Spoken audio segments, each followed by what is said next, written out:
আসসালামু আলাইকুম। কোষ প্রাচীর সম্পর্কে কয়েকটা বিশেষ তথ্য জানবো আজকে, যেইটা আমাদেরকে অনেকটা আবার রিক্যাপ করাই দিবে, অর্থাৎ আবার মনে করাই দিবে পুরনো পড়াগুলা। তো বিশেষ তথ্যের মধ্যে কি কি আছে? কোষ প্রাচীর উদ্ভিদের অনন্য বৈশিষ্ট্য। কূপ অঞ্চলে প্রাথমিক প্রাচীর গঠিত হয় না। মনে পড়তেছে না? মাইটোটিক কোষ বিভাজনের টেলোফেজ পর্যায়ে মধ্যপর্দার সূচনা হয়। মধ্যপর্দায় অধিক পরিমাণে থাকে প্যাকটিক অ্যাসিড। কি অ্যাসিড? প্যাকটিক অ্যাসিড। প্রাথমিক প্রাচীরে থাকে সাধারণত cellulose, hemicellulose, glycoprotein. Cellulose, hemicellulose এবং গ্লাইকোপ্রোটিন। সেলুলোজ, হেমিসেলুলোজ এবং গ্লাইকোপ্রোটিন। সেকেন্ডারি প্রাচীর পাওয়া যায় যেসব কোষে, সেটা হচ্ছে ট্রাকিড, জাইলেম ও ফ্লোয়েম ফাইবার।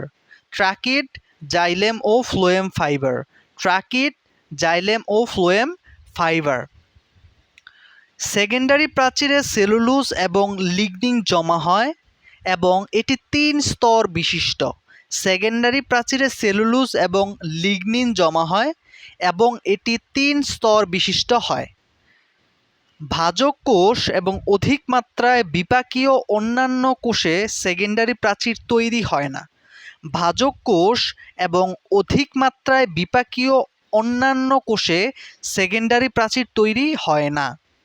বিরল ক্ষেত্রে সেকেন্ডারি প্রাচীরের ভেতরের দিকে টারশিয়ারি প্রাচীর জমা হতে পারে।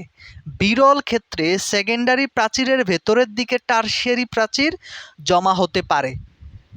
জাইলোগ্লুকান নামক হেমিসেলুলোজ প্রাচীর গঠনে ক্রসলিঙ্ক হিসেবে কাজ করে। এমসিকিউর জন্য ইম্পর্টেন্ট একটা প্রশ্ন। জাইলোগ্লুকান নামক হেমিসেলুলোজ প্রাচীর গঠনে ক্রসলিঙ্ক হিসেবে কাজ করে। ছত্রাকের প্রাচীর কাইটিন এবং ব্যাকটেরিয়ার প্রাচীর লিপিড প্রোটিন পলিমার দিয়ে গঠিত। ছত্রাকের প্রাচীর কাইটিন দিয়ে গঠিত, ব্যাকটেরিয়ার প্রাচীর গঠিত লিপিড প্রোটিন পলিমার দিয়ে। লিপিড আর প্রোটিন পলিমার দিয়ে গঠিত। শৈবালের কোষ প্রাচীর গ্লাইকোপ্রোটিন ও পলিস্যাকারাইড দিয়ে গঠিত। ছত্রাকের কোষ প্রাচীর কাইটিন দিয়ে, ব্যাকটেরিয়ার কোষ প্রাচীর লিপোপ্রোটিন দিয়ে, আর হচ্ছে শৈবালের কোষ প্রাচীর গ্লাইকোপ্রোটিন ও পলিস্যাকারাইড দিয়ে। এককোষী শৈবাল ডায়াটমের কোষ প্রাচীরে সিলিসিক অ্যাসিড থাকে। এককোষী শৈবাল ডায়াটমের কোষ প্রাচীরে সিলিসিক অ্যাসিড থাকে। আর্কিয়াদের কোষ প্রাচীর গ্লাইকোপ্রোটিন স্তর ও সিউডোপেপটাইডোগ্লাইকান বা পলিস্যাকারাইড নিয়ে গঠিত। আর্কিয়াদের কোষ প্রাচীর গ্লাইকোপ্রোটিন স্তর ও সিউডোপেপটাইডোগ্লাইকান বা পলিস্যাকারাইড নিয়ে গঠিত। এটা পড়তে হবে না, এটা ইম্পর্টেন্ট না। সাধারণত কোষ প্রাচীরে 40% সেলুলোজ, 20% হেমিসেলুলোজ, 30% প্যাকটিন, 10% গ্লাইকোপ্রোটিন। সাধারণত কোষ প্রাচীরে 40% থাকে সেলুলোজ, অর্থাৎ সেলুলোজ সবচেয়ে বেশি থাকে। তারপরে কোনটা বেশি থাকে? প্যাকটিন।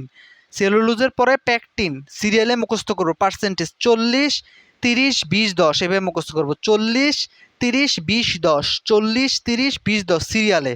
10, 20, 30, 40, 40, 30, 20, 10, তার মানে সিরিয়ালে আছে 10 থেকে 40 পর্যন্ত। তো আমরা যদি সবচেয়ে বেশি কি জানি? সেলুলোজ, তার মানে সেলুলোজ 40%। আর সবচেয়ে কম থাকে গ্লাইকোপ্রোটিন। সবচেয়ে কোষ প্রাচীরে কম থাকে কোনটা? গ্লাইকোপ্রোটিন। তো এই দুইটা মনে রাখবো। সবচেয়ে বেশি সেলুলোজ যেটা 40%, সবচেয়ে কম গ্লাইকোপ্রোটিন সেটা হচ্ছে 10%। তো 40%-এর সবচেয়ে কম কোনটা? প্যাকটিন। প্যাকটিন হচ্ছে 30%। 40%-এর থেকে 10 কম হচ্ছে 30%, এটা হচ্ছে প্যাকটিন। সবার লাস্ট। তারপর হচ্ছে হেমিসেলুলোজ, আর মাঝখানে কি আছে আরেকটা? হেমিসেলুলোজ। আর সবার লাস্টে হচ্ছে গ্লাইকোপ্রোটিন 10%। তো এটা একটু আমরা নিজের মতো করে মনে রাখবো। সাইটোপ্লাজম থেকে আসা ফ্রেগমোপ্লাস্ট ও গলজি বডি থেকে আসা প্যাকটিন জাতীয় ভেসিকল মিলিতভাবে মধ্যপর্দা তৈরি করে। এটা আমি কিভাবে জানি মনে রাখতাম? সাইফের গল্প এরকম কিছু একটাতে মনে রাখতাম। সাইফের গল্প।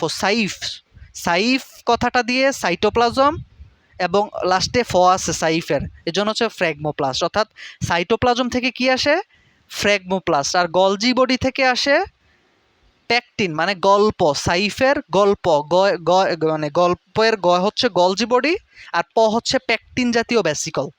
এভাবে সাইফের গল্প দিয়ে মনে রাখা যায়। তো সাইটোপ্লাজম থেকে আসা ফ্র্যাগমোপ্লাস্ট ও গলজি বডি থেকে আসা প্যাকটিন জাতীয় ভেসিকল মিলিতভাবে মধ্যপর্দা তৈরি করে। ধন্যবাদ সবাইকে, চ্যানেলটাকে সাবস্ক্রাইব করে রাখেন এরকম মজার মজার ভিডিও পাওয়ার জন্য।